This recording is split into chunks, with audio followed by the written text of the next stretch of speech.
Hello mga friends, good morning. For today's video, andito sa akong garden.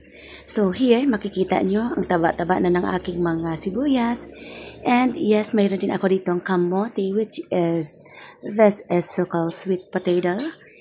And of course, yung voice ko today, iba yung boses ko, medyo husky.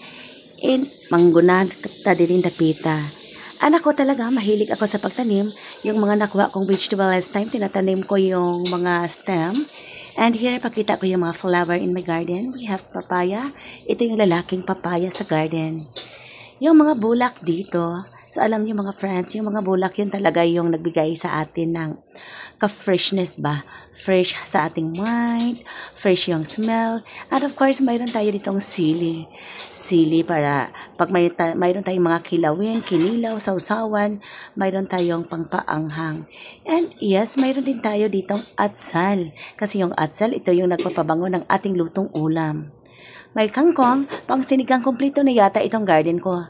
Mayroon tayong pangsigang, mayroon tayong talong, sibuyas, atsal, and King Kong. Thank you so much for watching. This is MGE channel. Have a great day, everyone. Bye-bye.